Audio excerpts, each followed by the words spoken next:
The most dramatic, most memorable, and flat-out coolest narrative poems ever written, The Highwayman by Alfred Noyes. I mean, it kicks off with this incredible line. Right away, you're dropped into this world that's spooky, it's romantic, and you just know something intense is about to happen. This one sentence sets the entire haunting vibe for the whole story. So here's our game plan for breaking this masterpiece down. We'll start with the guy who wrote it, then we'll set the scene, walk through the heartbreaking story, geek out on how he put it all together, and finally look at the big ideas that make it stick with you forever. Okay, first things first, who was the mind behind this poem? You can't really get the piece without knowing a little about the guy who wrote it. So, who exactly was Alfred Noyes?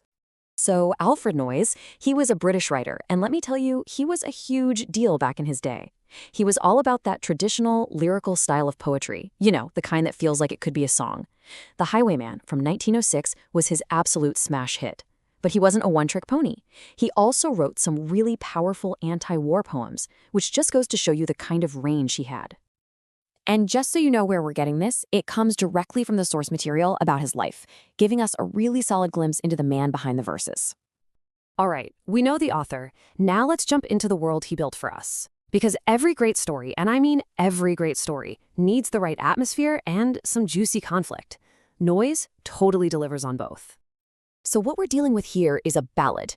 And really, a ballad is just a story told in a poem, usually with a beat you can kind of tap your foot to. Noyes drops us right into 18th century rural England. You can practically smell the damp earth and see the flickering lanterns of an old country inn. It is the perfect backdrop for some serious drama. And at the heart of all this drama, it's a classic love triangle. First, you've got the Highwayman, our dashing, mysterious hero, who is completely driven by his love for Bess. Then there's Bess, the landlord's daughter, our brave heroine, whose love is going to push her to do something unbelievable. And then there's Tim the ostler, the stableman. He's our villain, and his motivation is pure, simple, destructive jealousy. Okay, the stage is set, the players are in place. Now hold on tight, because this story takes off like a shot, and it does not slow down, going from a whispered promise to a bloody conclusion. The way the plot unfolds is just devastatingly perfect. It's like a line of dominoes. First, the Highwayman promises to come back for Bess.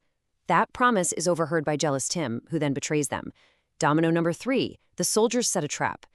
That trap forces Bess into an impossible, unthinkable sacrifice to warn him. And the final domino? The Highwayman, driven mad by grief, rides back for revenge and is killed. One tragic event leads directly and unstoppably to the next.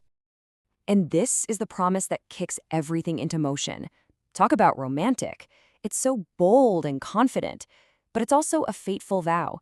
He has no idea that hell is literally waiting for him just around the corner. And the trap they set, my gosh, it is unbelievably cruel. The soldiers tie Bess up, and they strap a loaded musket to her chest, pointing right at her heart. They are literally using her as human bait.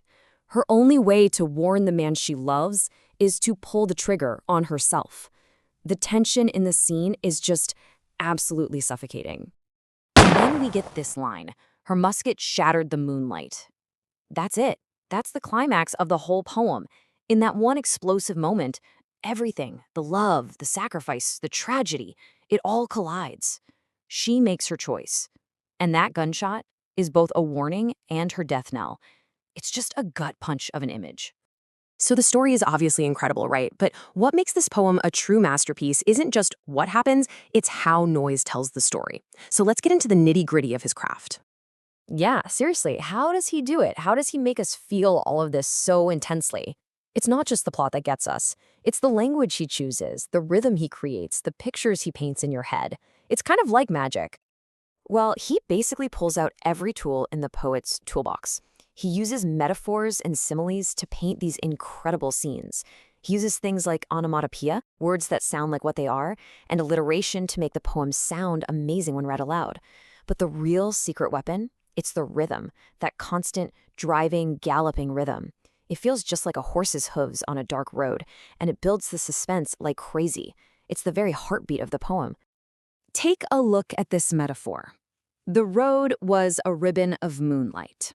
He doesn't say it was like a ribbon. He says it was one. See how much more powerful that is? It instantly creates this beautiful, magical, almost ghostly image that just perfectly fits the mood. And this, you can actually hear this, can't you? Chlot, chlot, chlot, chlot. He's not just telling you there's a sound, he's making the sound with his words. It puts you right there in the dark with those soldiers, listening, waiting. Talk about an effective way to build suspense. So we've got an amazing story and brilliant writing, but that's still not the whole picture. The reason this poem has stuck around for over 100 years is because it taps into themes that are just, well, they're universal. When you boil it all down, this poem is really about a clash between two of the most powerful forces there are. On one side, you have love and sacrifice, completely embodied by Bess, who gives her life for the man she loves. And on the other, you have jealousy and betrayal, all wrapped up in Tim, whose envy just destroys everything it touches. The whole story is the explosion that happens when those two forces collide. And think about this for a second. 1906. This poem was written in 1906. The fact that we are still here, breaking it down, that it still gives people chills more than 100 years later, that's a real testament to how timeless these core ideas are. So in the end, that's the magic formula. The Highwayman is this perfect storm of a gripping story, images you just can't get out of your head, and themes like love and betrayal that, let's be honest, will never go out of style. But the poem doesn't just end with their deaths. No. Noyes gives us a ghost story to finish things off. The legend says they're still out there, two phantoms reunited, forever haunting the moonlit roads.